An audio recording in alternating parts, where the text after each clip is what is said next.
Que bom estarmos juntos para mais um dia na nossa caminhada desta jornada bíblica Peregrinos. Quero acolher você que está aqui pela primeira vez e esse é o nosso 10º dia. E neste 1/3 de nossa jornada, porque vamos até o 30º dia, nós começamos a ver a salvação. É isso mesmo. Hoje nós vamos começar a falar do Salvador Jesus Cristo. Vinde, Espírito Santo, enchei os corações dos vossos fiéis e acendei neles o fogo do vosso amor. Enviai vosso Espírito e tudo será criado e renovareis a face da terra. Oremos. Ó Deus, que instruíste os corações dos vossos fiéis com a luz do Espírito Santo, fazei que apreciemos retamente todas as coisas segundo o mesmo Espírito e gozemos sempre da sua consolação. Por Cristo Senhor nosso. Amém. Nós vamos ver juntos esses primeiros anos da vida de Jesus.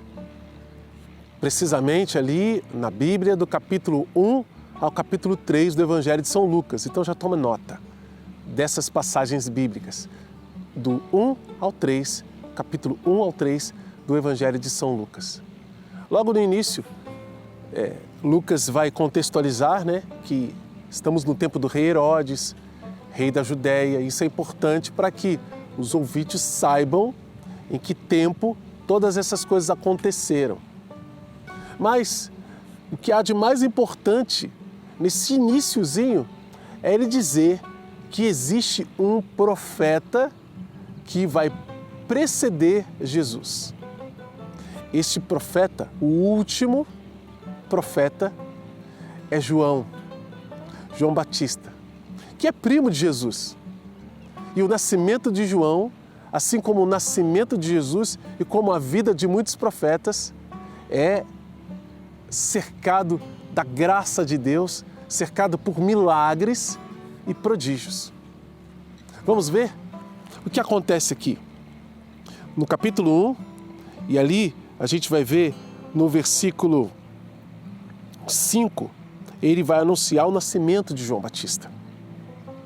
No tempo de Herodes, rei da Judéia, havia um sacerdote chamado Zacarias, da classe de Abias. Sua esposa era descendente de Arão e chamava-se Isabel. Ambos eram justos diante de Deus e cumpriam fielmente todos os mandamentos e preceitos do Senhor. Não tinham filhos, pois Isabel era estéril e os dois eram de idade avançada. Esse primeiro panorama diz do quê? Eles eram fiéis, cumpriam tudo o que mandava a lei, ou seja, gente que amava a Deus e de coração. No entanto, parece que a bênção não estava na casa deles. Porque na descendência, na descendência de Abraão, dos filhos e filhas de Abraão, daquela imensa descendência de Abraão, aquele que não podia ter filhos era como alguém que não era tão abençoado assim. Por quê? Porque a grande promessa era de uma multidão que não se pode contar. Então, eu preciso ter muitos filhos. E você tendo muitos filhos, eu tendo muitos filhos, o outro tendo muitos filhos, um monte de irmãos e irmãs tendo um monte de filhos, a gente garante que, olha como a promessa de Deus está se cumprindo. No entanto, Zacarias era um sacerdote, vivia fielmente, sua esposa também, mas ela era estéril. Mas essa história vai mudar. A graça de Deus vai repousar sobre eles. Veja o que vai acontecer. Ao exercer as funções, no versículo 8, capítulo 1, versículo 8, ao exercer as funções sacerdotais diante de Deus, quando era a vez de sua classe, conforme o costume dos sacerdotes, Zacarias foi sorteado para entrar no santuário do Senhor e fazer a oferenda do incenso. Foi sorteado. Era a vez da classe dele. Então eram muitos sacerdotes, só que a sorte caiu sobre Zacarias. Ele foi oferecer o incenso. Nesta hora do incenso, todo o povo estava em oração do lado de fora. Apareceu-lhe, então, o anjo do Senhor de pé, à direita do altar do incenso.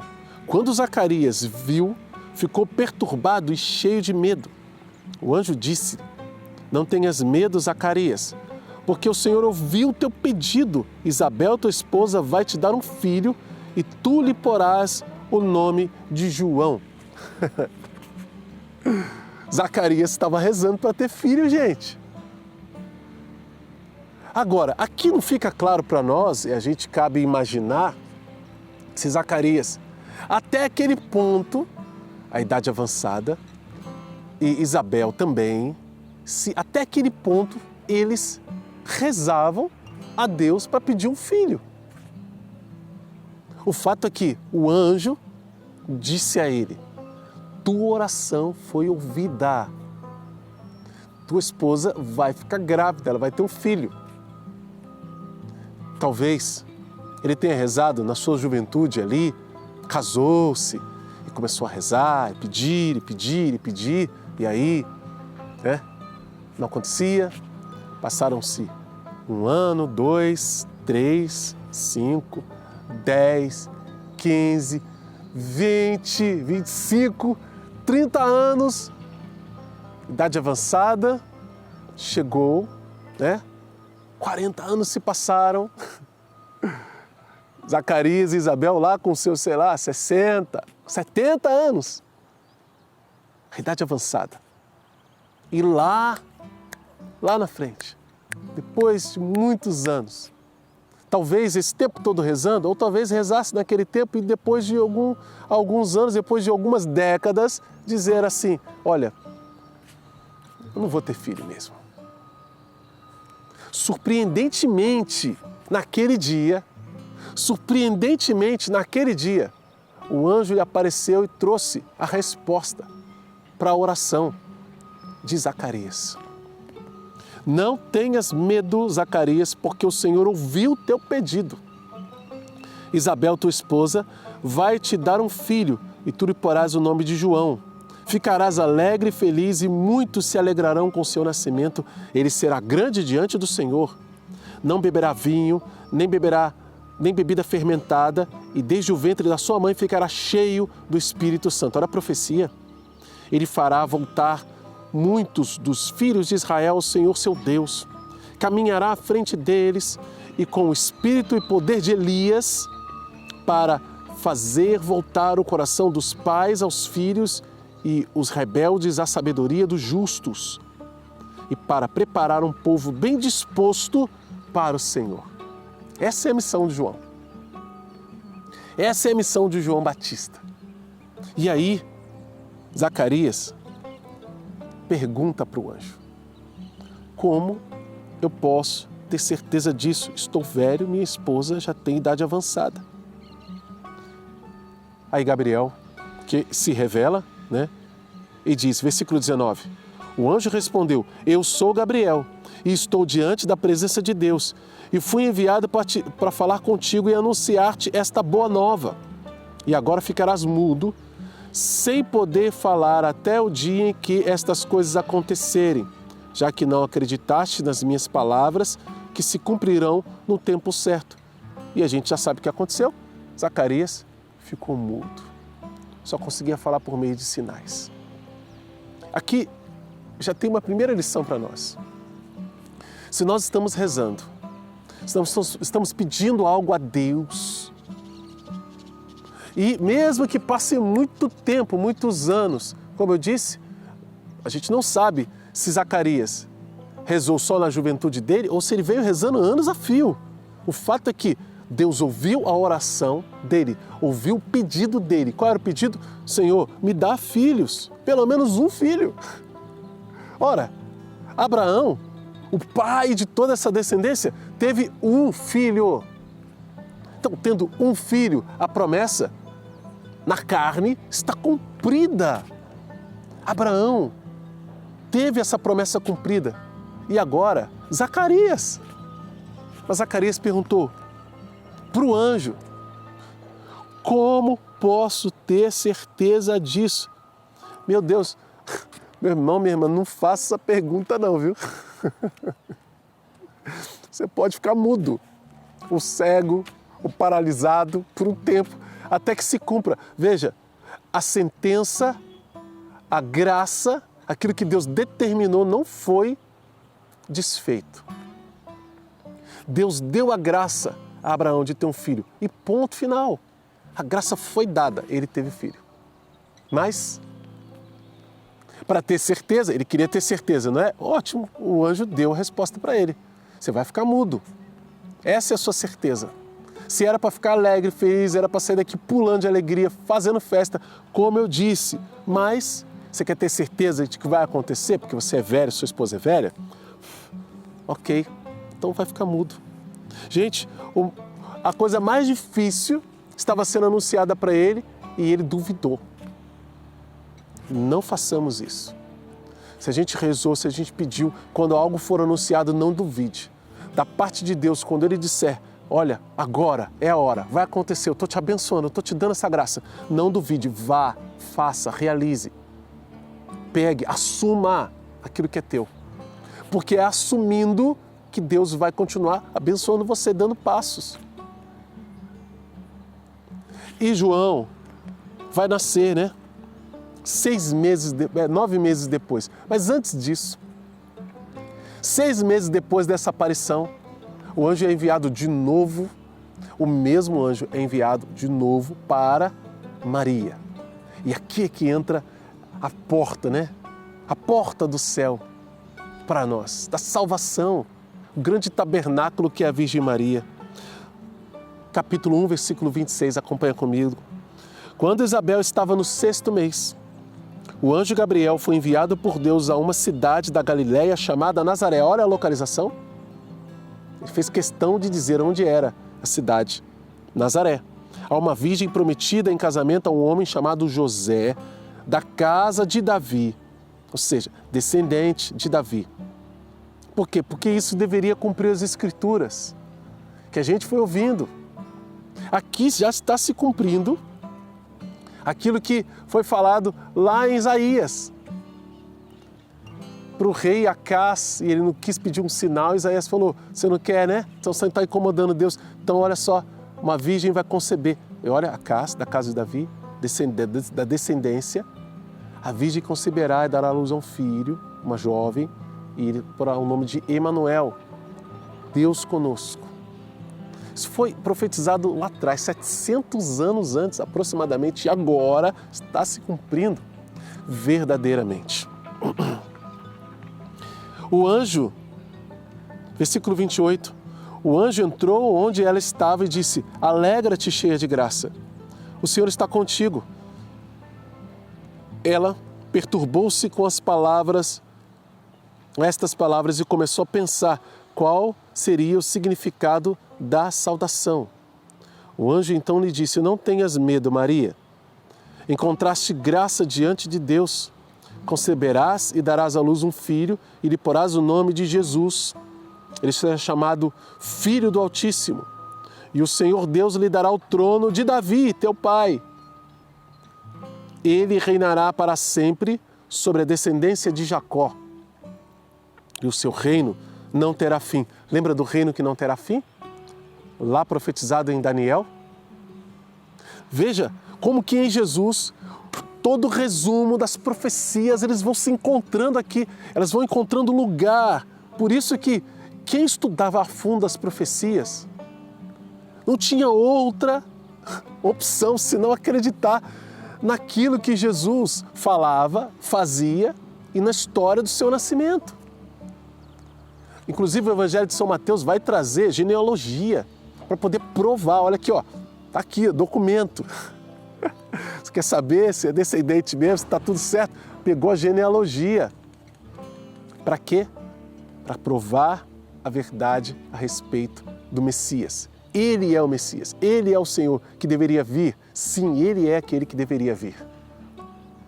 E ele continua, o seu reino não terá fim. Maria então perguntou ao anjo, como acontecerá isso se eu não conheço o homem? Olha a diferença da pergunta.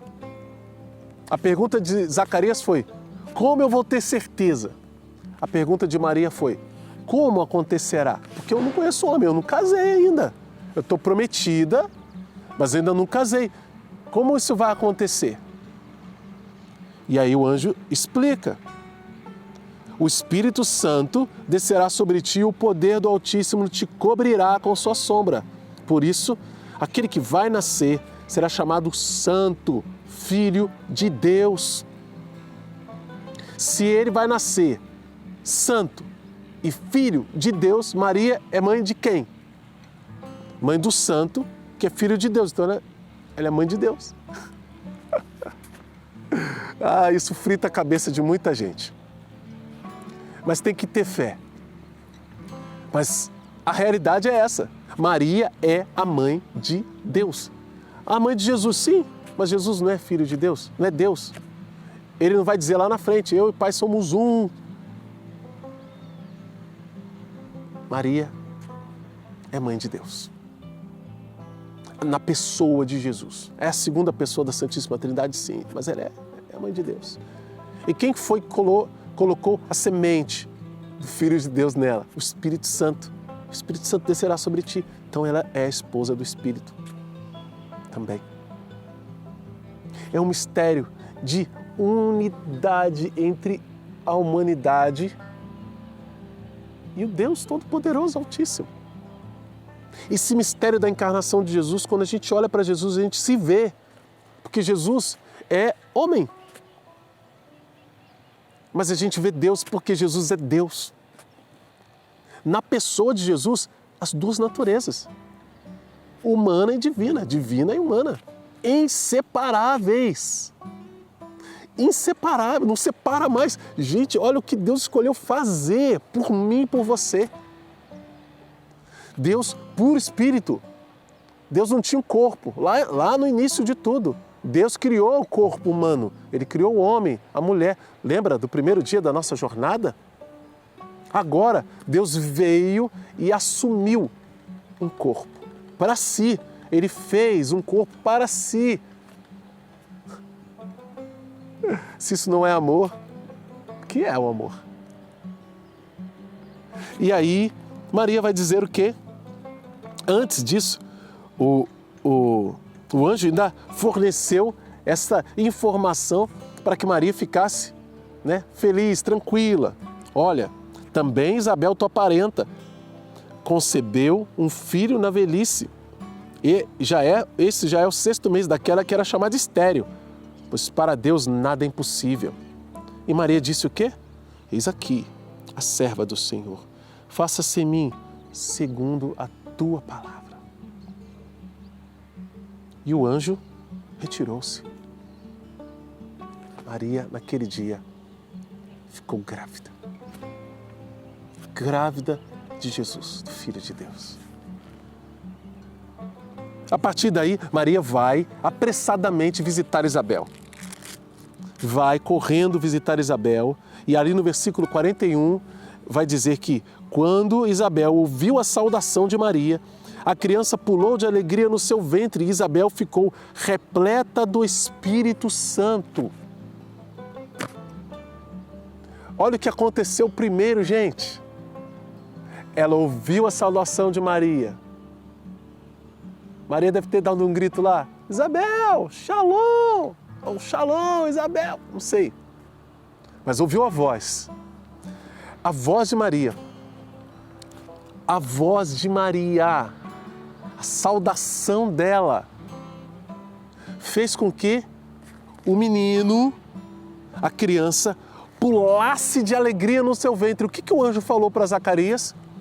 Ele será cheio do Espírito Santo desde o ventre materno. Meu Deus do céu! Quem comunicou o Espírito Santo para esse menino ser batizado lá dentro da barriga da mãe dele? Foi Maria, que ao chegar e saudando ela, veja como dizer que essa mulher é normal, é a mulher comum. Não dá, gente, não dá. Isso é falta de, Tá faltando, faltando fé, faltando fé, discernimento do Espírito Santo.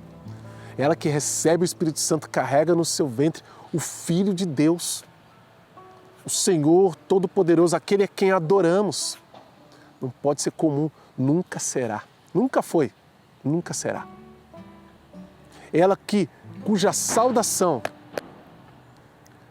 batiza no Espírito Santo, cumprindo a promessa que o anjo fez sobre João Batista.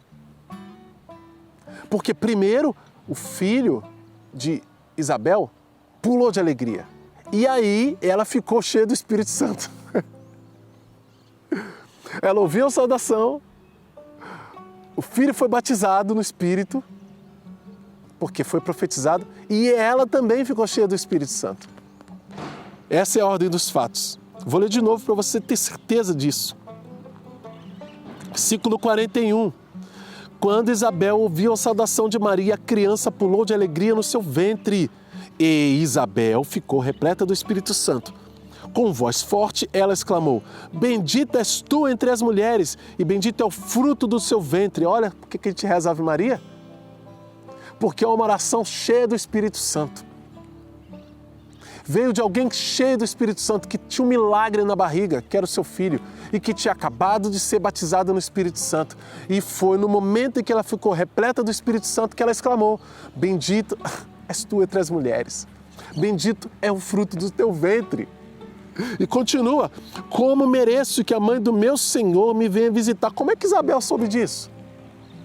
Maria saudou. Maria não falou: olha, eu sou a mãe do Messias. Será que ela ia acreditar assim fácil? Não.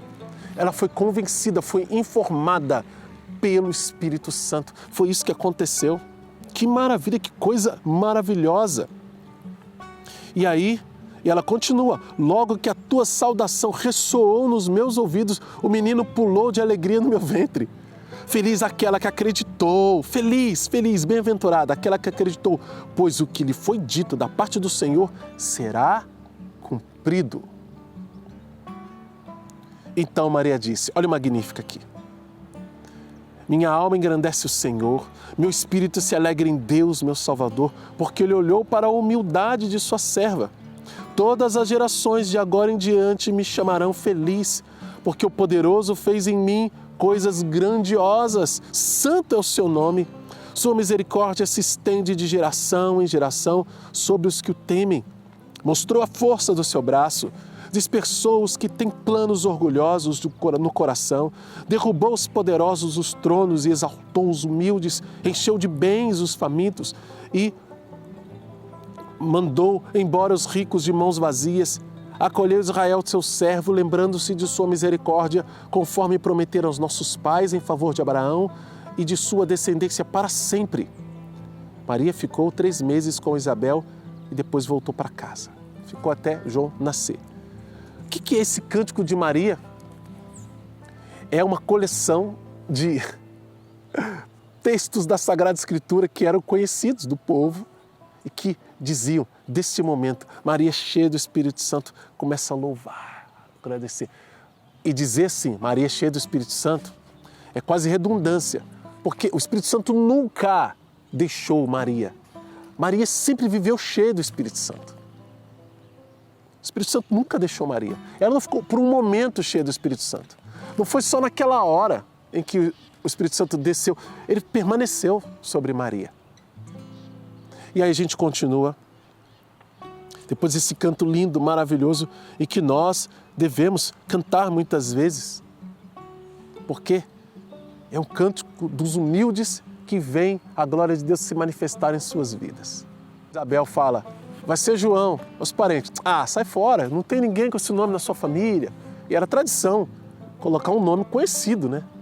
Então coloca qualquer nome, mas João não, João não pode, confusão ali. E aí foram perguntar para Zacarias, Zacarias escreveu numa tábua, João é o seu nome. Quando Zacarias escreveu João, o seu nome, a língua dele se destravou e ele fez um cântico maravilhoso, o cântico de Zacarias. Inclusive, na liturgia das horas da igreja se canta, Magnífica é o canto de Zacarias. Olha que importância. A igreja, séculos e séculos a fio cantando, louvando. Todos os dias essas orações na liturgia das horas de todos os consagrados e consagradas, os sacerdotes que rezam a liturgia das horas. A oração, acho que o livro de orações mais antigo da igreja. Magnífica e cântico de Zacarias, ele vai dizer, bendito seja o Senhor Deus de Israel, lá no versículo 68, ainda estamos no capítulo 1.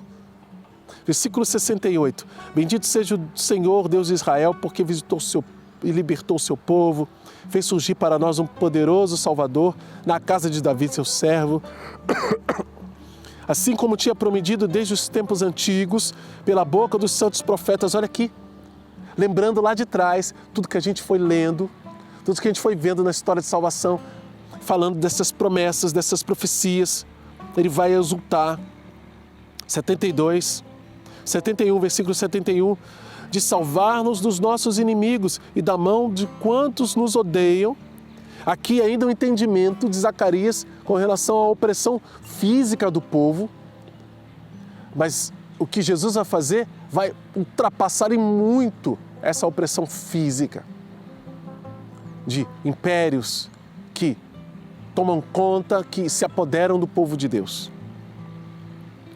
Ele foi misericordioso com nossos pais, recordou-se de sua santa aliança e do juramento que fez ao nosso pai Abraão, de nos conceder que, sem medo e livres dos inimigos, nós os sirvamos com santidade e justiça na sua presença todos os dias da nossa vida. E ele profetiza sobre João agora. E tu, menino, serás chamado profeta do Altíssimo, porque irás à tua frente, preparando teus caminhos, dando a conhecer o seu povo a salvação com o perdão dos pecados, graças ao coração misericordioso de nosso Deus, que envia o sol nascente do alto para nos visitar, para iluminar os que estão nas trevas, na sombra da morte e dirigir os nossos passos no caminho da luz.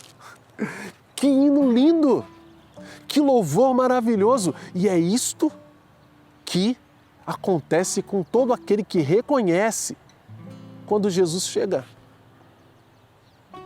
Quando Jesus chega na vida de uma pessoa, essa pessoa reconhece Jesus, ela não tem outra coisa a fazer senão louvar a Deus, porque ela vê o que ela era antes e o que ela se torna agora com Jesus Cristo.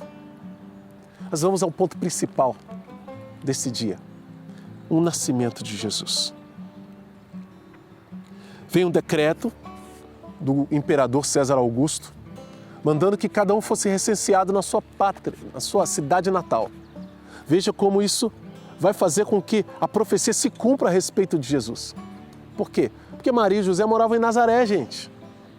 Só que Nazaré não era um lugar onde o Messias deveria nascer. Ele deveria nascer, segundo as profecias, na cidade de Davi, Belém.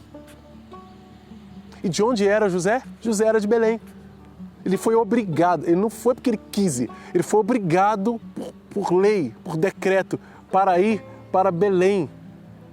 Quando a gente estudou o profeta Daniel, por exemplo, em que ele fala que a autoridade, né, os tiranos, toda a autoridade é dada por Deus.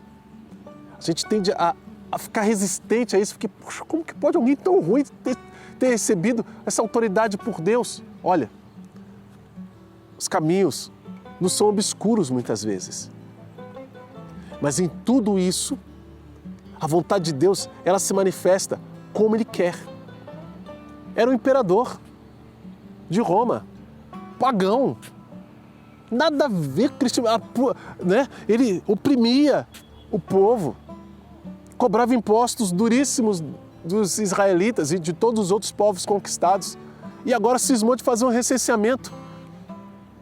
Olha as condições em que Maria e José viajaram para Belém. Foram obrigados a viajar. Podia falar, minha mulher está grávida, vai ter filho a qualquer momento. Como é que você quer que eu faça essa viagem para Belém? Você está louco. Eu guardo, ó. Eu nem sabia, ó, ou você cumpre isso aí ou vai morrer. Eles foram. E porque foram para lá, a promessa se cumpriu, gente. Veja, tudo concorre para o bem daqueles que amam a Deus. Tudo, em tudo, até em coisas ruins, até em uma situação ruim, uma notícia ruim, uma coisa que alguém fala para você, você vai ter que fazer desse jeito. E você é contrariado, e você é obrigado, e você se sente injustiçado, e aquilo é verdadeiramente uma injustiça. Deus tira proveito de tudo. Deus tira proveito de tudo. Ou você acha justo fazer Maria e José viajar para Belém daquele jeito? um decreto de um imperador tirano, fosse um anjo, chegasse, olha José, como o anjo falou para José, né? Eu estou omitindo essa parte, mas você sabe, José, quando descobriu que Maria estava grávida, ele pensou, poxa, e agora? Como é que ela está grávida e a gente não mora junto ainda? Ficou sem entender. Acho que eu vou sair fora, porque não quero que ela faça mal para ela, eu sei que ela... Mas eu não estou entendendo. E aí o anjo veio e explicou. Logo, ele dormiu, o anjo veio e falou para ele, olha, fica tranquilo que isso aqui é obra do Espírito Santo. Assuma ela como sua esposa. Assuma ela como sua esposa. Não podia ter falado, olha José, a profecia diz que tem que nascer em Belém, então vai para lá. Não, foi um decreto. Então a gente precisa, em tudo, confiar que Deus está agindo.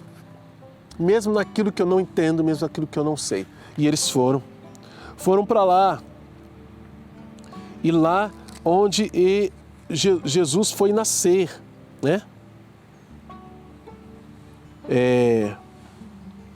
Aqui nós vamos pegar a partir do versículo 5, versículo 4, olha, também José, capítulo 2, versículo 4, também José, que era da família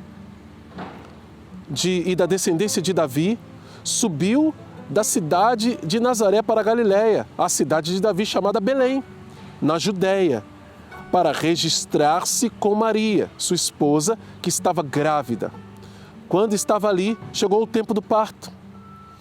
Ela deu à luz seu filho primogênito, envolveu-o em faixas e deitou numa manjedoura, porque não havia lugar para eles na hospedaria. Estava lotado. Gente do céu!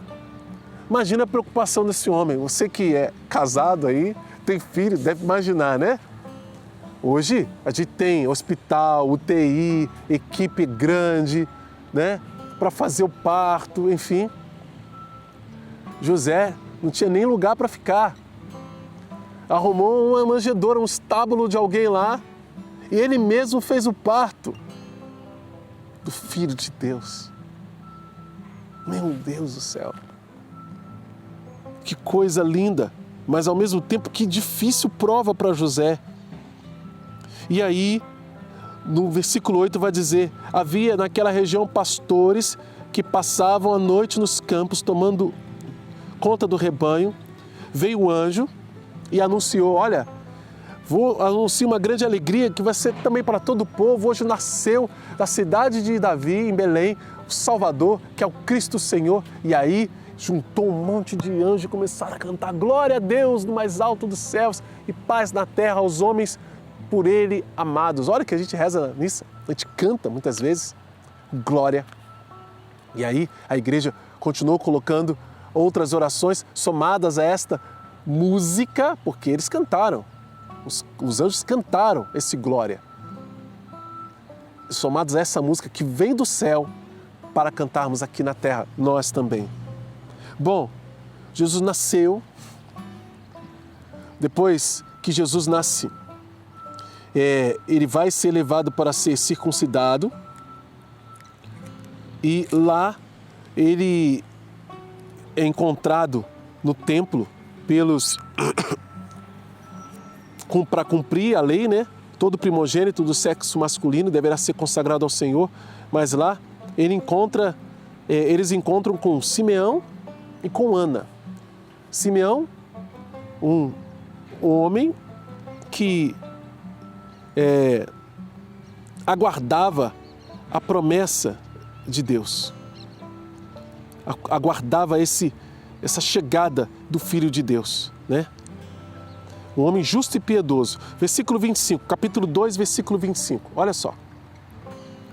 Ora, em Jerusalém havia um homem piedoso e justo chamado Simeão, que esperava a consolação de Israel. O Espírito do Senhor estava com ele. Pelo próprio Espírito Santo, ele teve uma revelação divina de que não morreria sem ver o ungido do Senhor. Movido pelo Espírito, foi ao templo. Quando os pais levaram o menino Jesus ao templo para cumprir as disposições da lei, Simeão tomou-o nos braços, louvou a Deus dizendo, imagina, Simeão recebeu a palavra interior do Espírito, a moção de que, olha, você não vai morrer sem ver o Filho de Deus. Não vai. Aí ele, já idoso, foi movido pelo Espírito Santo. Vai, que é agora. E ele foi. Chegando lá, como que no meio daquele povo todo, ele olhou e sabia que era o Messias? Porque o Espírito Santo revela.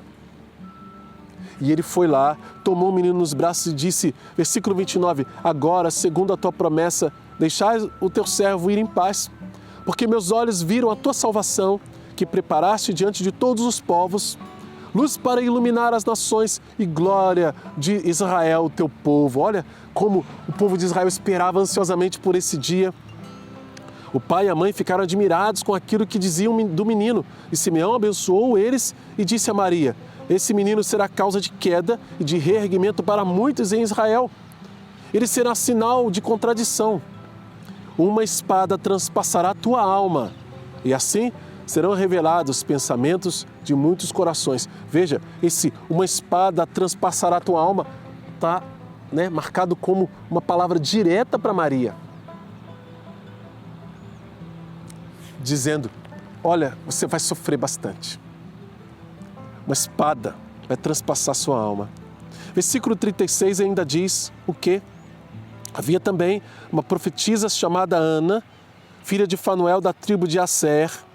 Ela era de idade avançada, quando jovem tinha sido casada e vivera 7 anos com o marido, depois ficara viúva e agora já estava com 84 anos, não saía do templo, dia e noite servindo a Deus com jejuns e orações.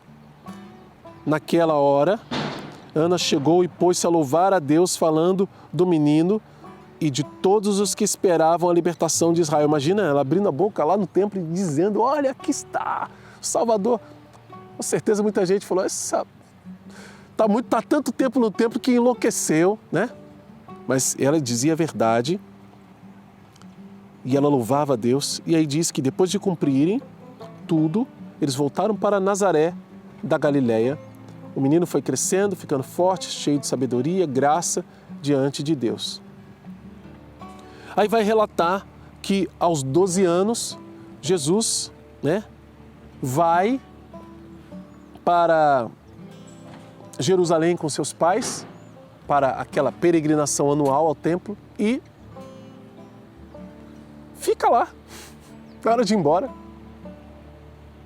Eles estão voltando, começam a procurar e cadê Jesus? Eles caminharam um dia e depois que deram falta, viram que Jesus não estava entre outros, os seus parentes ali, crianças da caravana, voltaram para Jerusalém. Ou seja, caminharam um dia, deram falta. Deve estar com alguém, né? Deve estar com meu irmão, deve estar com a minha irmã, deve estar com alguém. Não estava com ninguém. E voltaram, mais um dia de caminhada. E depois de 3 dias, eles acharam Jesus. Olha,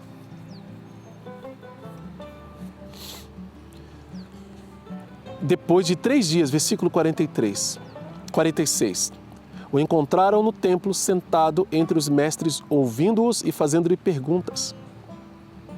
Todos ficavam admirados, ouviam o menino, ficavam maravilhados com a inteligência de suas respostas. Quando viram, seus pais ficaram comovidos e sua mãe disse, filho, por que agiste assim conosco? Teu pai e eu estávamos angustiados à tua procura. Ele respondeu, por que me procuráveis? Não sabias que eu devo estar naquilo que é de meu pai? E eles, porém, não compreenderam a palavra que ele falou. Jesus desceu, então, com seus pais para Nazaré e lhes era obediente a eles. Sua mãe guardava todas as coisas no seu coração. Veja como é importante essa palavra da obediência, que dá a impressão que Jesus desobedeceu, né? Mas Jesus, com 12 anos, tinha total clareza de que ele tinha que estar nas coisas do Pai. E ele foi no templo. E 12 anos era uma idade de virada, né? Para uma maturidade maior, como jovem ali, como adolescente. E Jesus não faz cerimônia.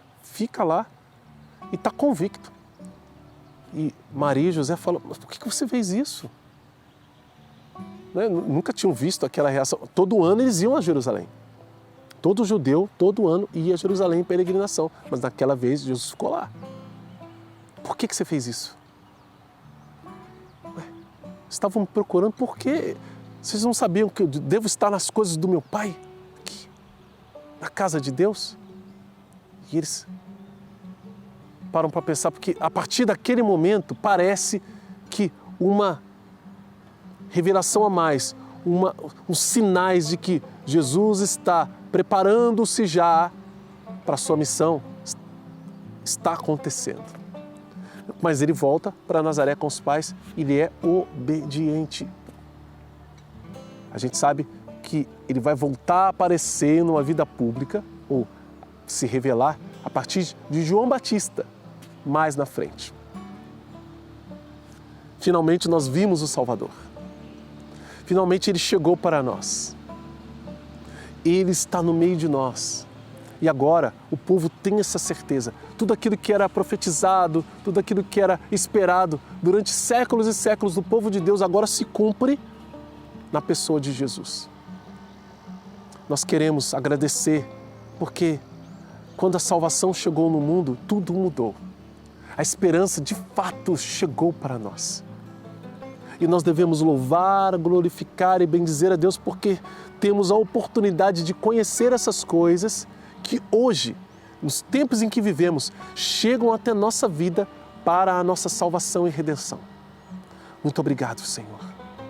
Tu és bendito, Tu és adorado.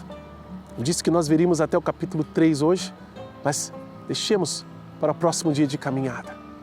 Caminhamos bem hoje. Caminhamos bem e podemos glorificar a Deus com a nossa vida por aquilo que é a revelação maravilhosa do nascimento do Salvador.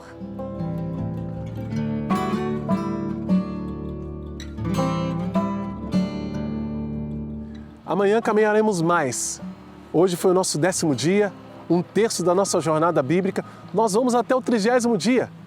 Recobra as suas forças. Se está difícil caminhar sozinho, pede ajuda a um amigo, chama alguém para caminhar com você e vamos juntos fazer essa jornada bíblica até o 30º dia, conhecendo mais da nossa história de salvação. Deus abençoe você. Em nome do Pai, e do Filho, e do Espírito Santo. Amém.